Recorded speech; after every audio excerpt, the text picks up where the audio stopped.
Do you ever keep holding on to people, pain, and situations and wonder why you still feel stuck?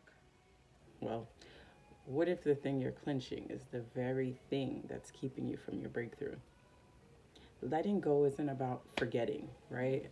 Or giving up. It's about choosing freedom. It's about giving space um, to heal the places that hurt, right? The wounds you carry and the patterns that no longer serve you. Um, Today, I want to share 3 ways letting go leads to true healing and how you can start today. So, my first point, right, is release control. Uh, Trust over trying to fix everything, right? Choosing to trust and let go of that instead of trying to control everything. You can't control what others do, what happened, or how life treats you. Right? Holding on to control only prolongs pain. I think we all know sometimes you have that one person who just you can sense. I'm very discerning, so one spirit that irks me the most is controlling people. Like when I could feel that control, nothing makes me run further. Um, but control, you know what I mean? One of the things but I can say everybody deals with it different, right? Some are more overt, right, where they try to control people, and they try to control where they feel like you're gonna go next, right? But one situation where I was kind of had my own way of it, right? Because I always try to be intentional about addressing when I can partner with that, because we all have situations where it could happen, but like I was in a relationship like about 2 years ago, and a little under 2 years ago. And towards the end of the relationship, we had gotten really close. Um, and the relationship like matured quickly, probably too quickly. Towards the end of the relationship, he started to do like self sabotaging behaviors where he starts like sabotaging the relationship. So it starts looking like picking fights for no reason. And I'm just a calm, chill person for the most part, and I'm not very reactive because I grew up in a home where it's like everybody's emotionally charged a lot of the time. So I'm like chill. And I realized if I don't meet emotion with emotion, that's one thing I learned growing up. If I don't meet emotion with emotion, and I'm intentional about that, the drama doesn't play out for so long, right? So because of that, it's just kind of naturally in me. I just kind of study if this person's trying to get reaction out of me, and if they are, I give them the exact opposite. Um, Not because I'm trying to, but because of what I learned growing up. So like he would start these fights, and it kind of seemed like it was leading to possibly, perhaps, I'm assuming he wanted me to kind of break it off because he didn't have the courage to do it. Um, or I kind of think he just wanted to play out the story of being the good guy. I don't know. I never even tried to find out. All I know is that for a while, because I can sense this, I kept wanting it to work out because when we started to get serious in my mind, I I literally started to feel like I'm gonna do everything I can for this relationship because I really started going somewhere, and it just kind of and we started to go 2 different directions. He saw it as something he has to move on from. I was kind of still holding on, and I was like not. I was kind of like praying a lot and doing all these things, and that was my way, I guess, of trying to control it because I'm trying to hold on and trying to make sure that, oh, this is just a hard time and we're just going to get through it. And then finally, a time came where God gave me a dream where I saw, I'm not going to show it because it exposes too much about him. But it was just a dream where, like, I saw what was holding him back from allowing our relationship to build. And I knew that it was God telling me to move on. And I knew it was God telling me that it was something that He has to work on, and I can't intervene with that. And it's almost like I love God enough where, like, I don't want to get involved in the glory part of Him dealing with someone. So for me, I knew that meant that I just had to move on and let go and let God deal with it. But I knew what God was leading me to pray for at least. And then I moved on, and then we went on to separate, and I've still continued to pray for him. But ultimately, that was something that was hard to let go of, because at the end of the day, that was someone I was connected to, and I didn't want to be broken up with. But ultimately, it was better for me and for him, because he had issues that God had showed me that he had issues that he needed to resolve within himself, that needed to be apart from me, that he needed to know that it was God healing him. And that was important, because for me, God is my first commitment in life itself, before having or needing a man or anything like that. So I had to do something that hurt me too by letting go. Real healing starts when you let go of trying to fix what only God can handle. And and that was hard to do, because my heart was tied to this man. So, um, my second point: forgive, even if they don't apologize. That is, oh, Jesus. Holding on to resentment is like drinking poison and expecting someone else to suffer. I know we've heard that analogy before, but I always think about that whenever I am tempted to hold on to this gripe or like against this person. Forgiveness doesn't mean they're right, it means you're choosing peace. And there's a very big difference, right? Um, it doesn't mean that like everything they did was okay. It just means the pain and the trauma that comes with the pain that's trying to attach from that situation, you have an opportunity to let that go. And that is the beautiful part about forgiveness. It's hard to choose, but when you do, there's such a bonus in it, right? So I had a family member who got married in his older years, and then he married this woman who, like, she wasn't a bad person. She just was one of those type of people who kind of tried a little too hard, and it was always suspicious to me, because to me it's like one of my core values is authenticity. I like when people could just relax and be who they are, even if it's not perfect. I rather trust somebody who's just a total pig, but like at least they're being themselves. It's a little easier to navigate that person, right? Versus someone who just performs and pretends, right? Because you never know what's gonna set them off. So with that being said, she kind of had um, an issue. I, in my opinion, I feel like when people get mad at you out of nowhere, it's because they've always had something towards you, but they just kind of found whatever they could to finally express it. In this case, it was kind of one of those situations where, like, I think I mentioned the story before, where she tells me this dream. I interpret it for her, but because I didn't interpret it the way she wanted, she goes on this rant, and um, not rant, but she basically just kind of pushes back and then totally stonewalls me. And that bothered me, because it made me feel like she just used connecting with me to marry this person. And once she married this person, she found the littlest reason to never talk to me. And then on top of that, it didn't stop there. She kind of just went on this mission to kind of just um, everything I opened up about, without getting too deep, everything I opened up to her about, she kind of started trying to inflict that. And that's when I knew she was never my friend.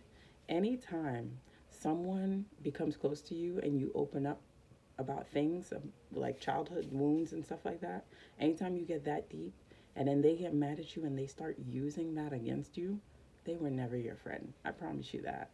Um, Maybe they thought they were being your friend, but they were just collecting data for when they could use it later. That was exactly what she did to me. But eventually, like, I realized that like she's in the family, she's gonna be there. Um, but it doesn't mean that I have to force myself to have a relationship with her. So I chose to just like learn how to forgive and maintain that distance that makes me feel safe. So I maintained a distance where there don't have to be no talking involved really like that. And then over time, the family member that she married started to create this distance with me too, which for me, honestly, I could have been mad about that, But in my mind, I'm just like, that's probably the best thing for me too. Because at the end of the day, I'm healing and I'm growing. And I think it's important to allow myself to heal and become the authentic me without letting people interrupt that. And part of that is learning how to forgive, even though she probably told herself a story that makes herself the victim. I don't like to think I'm the victim. My way of resolving conflict is always whenever there's a conflict, we both can look for what we could have done better. So that way we can build trust in the relationship moving forward. And I never have to worry about something like that repeating. So that's my point of view. However, I learned that I have to qualify who I have a relationship with because I prioritize accountability as a core value. So for me, I'm always looking for what I could have done better. But I also can only connect with someone who also does the same thing. So it's taken me a lot of healing to learn that if you're accountable and then you have a connection with someone who's never accountable to anything, you can forgive that person, but it doesn't need to turn into no reconciliation. We sit down, we talk to each other. It doesn't have to be all that. You can forgive people and allow the distance to be what it is and just let go of the situation. It doesn't everything doesn't have to be a sit down. And I learned that because as a Christian, especially when you first come into being Christian, you think you got to talk everything out. What do you do when you have to forgive someone who does not like you and doesn't realize why they don't like you until they have to grow and heal? Then what? What would be the point at that point, right? You have to let that person heal, let them work out their stuff. And eventually, when God is ready to allow them to be accountable, then you can discern that. And then at that point, you would be able to connect with the person, right? So I feel like even then, they might be someone you can trust one day, but just not yet. And that's okay. So when you forgive, you open the door for God to replace that pain with peace. So even though she's still closely around and I still have to deal with her most of the time, and she still tries her antics of using things from my past, I learned to speak up. I learned to speak up, and I learned to speak up about things that I feel comfortable about. But I also learned to stand my ground, and I also learned to remind myself of who I am. Just because she doesn't talk to me, it doesn't mean I need her validation. It doesn't mean it affects my life or challenges who I'm becoming as a person. She married into this person, and neither one of them know who I am because I'm becoming a new person as I grow. And if they choose not to know the person that I'm becoming and they're so attached to my broken version, that's more of a reflection on them than it is on me. And that's something that allowed me to feel good about forgiving. And sometimes I have to keep forgiving her. So when she does something else messed up, I have to learn to forgive too. And that is probably a time something for a whole other video. So my last point is gonna be release your identity from the past, right? Your past, your mistakes, your heartbreak, your failures doesn't define who you are. Healing requires you to stop reliving the old versions of yourself, right? And that's a decision. Um, so basically, one of the things I want to talk about with this point, final point example, is like it's something that I really came to this strong realization of. I have this in this season. It's been very important that in every aspect of my healing, I have to go back into the childhood version of me and unlearn some things that ideologies I created at that age. And that's important. And a lot of times I felt hindered from that because family members would feel like if I heal that, then it kind of shows their unwillingness to heal. And I realized that I had to stop letting people project their selfishness onto me. My healing is my healing, it's my choice. And if you don't want to be a part of the healed version of me, that's okay. But I'm going to continue on. So when I was young, I was abused, and a lot of times it wasn't always that I was abused a lot of times by myself. Um, Sometimes it was accompanied with another family member, but a lot of times it was by myself. And then on top of that, I'm recovering from that, and then I'm going to school and I'm being bullied for years by the same people. And that was like very hard because it made me feel like everywhere I go in life, I'm never safe. And all that all the things I was going through was men. So I started to learn this ideology that men aren't safe. And then what happens when you start falling in love, right? But it was just an ideology that I took on when I was young. And then I was always like basically coping from my day, that I would literally just go home and sleep. Like I would literally learn to do my homework either right after school or in school, just so I can go home and sleep. And I would sleep sometimes for the rest of the day. Maybe get up to eat, but just go right back to sleep. And I know in hindsight it's a form of like depression I had, low key, but it was kind of like the way that I had to like recover from everything I was going through all the time. And then I just started to learn, like, I started to look back at my life and my tendency to hibernate and run to be alone sometimes.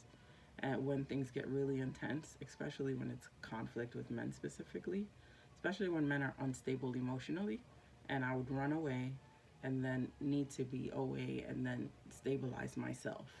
Um, but then over time, I dealt with the fact that, like, just because a man is destabilized in his emotions, it doesn't automatically have to translate to me.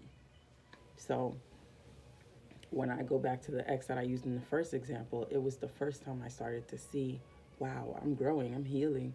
Because in the past, his destabilizing, his unstable emotions immediately would have affected me and had me all over the place. But now I'm learning, oh wow, I can stand firm in my peace and even pray sometimes in those moments instead of allowing myself to be so impacted emotionally. And all of that was from me learning how to let go of that pain, of the and the idea that I created as a kid, that men are not safe anywhere you go. They try to control, they bully, and they will hurt you. And I had to let go of that ideology that I created from a kid. So it's also letting go of a thought and an idea you put in your head to protect yourself at the time. But over time, right, the bullies got beat up by a neighbor that I had, and they never bullied us again. And then my abuser ended up getting locked up for some random reason. God took care of it. And it taught me how to let go. It taught me that I can let go emotionally in my own way, and God immediately comes in to take care of it. And honestly, God has never stopped taking care of me since. And so, one of the things it taught me is I don't need to hold on to things. Matter of fact, the sooner I heal and let go, the sooner He comes in and takes over and changes things up. And it's been a pattern that I've seen in my life. So, and I've learned to just trust it because I'm like, yeah, He held me down when I was going through abuse and took care of my abuser. Not that I celebrated him going through everything he's going through, but at the end of the day, I can guarantee he ain't never gonna do that to nobody again, you know? And that's the beauty of it. Um, but letting go means stepping into the person God is shaping you to be, right? Free, whole, intentional, right? Being unafraid to deal with the old me, so I can be able to sit here and talk about it and be able to create relationships, because now I'm not afraid of men anymore. I'm not afraid of um, unstable emotions anymore. Now I realize that unstable emotions don't have to lead me. And I can make the choice that if I feel like a manager or a boyfriend or someone I'm dating is so unstable emotionally, I don't have to allow myself to be close to them. I can create boundaries. Matter of fact, I don't even need to work at that job if that leader's like that. And I learned that that's okay, right? So to conclude, letting go is easy and it's not instant, right? Um, but each time you release control, you forgive, or you stop carrying the past, you create a space for healing, joy, and peace. You don't have to figure it all out at once, you know? Just start one thing today, one relationship, one memory, one expectation, right? And let it go. It's freeing, trust me. But when you do, God will meet you in the space that you've created. And that's where transformation begins. You deserve it. God, I just thank you that you are restoring, healing, God. That you love us, God, and that you are our healer. You are committed to our healing process, God.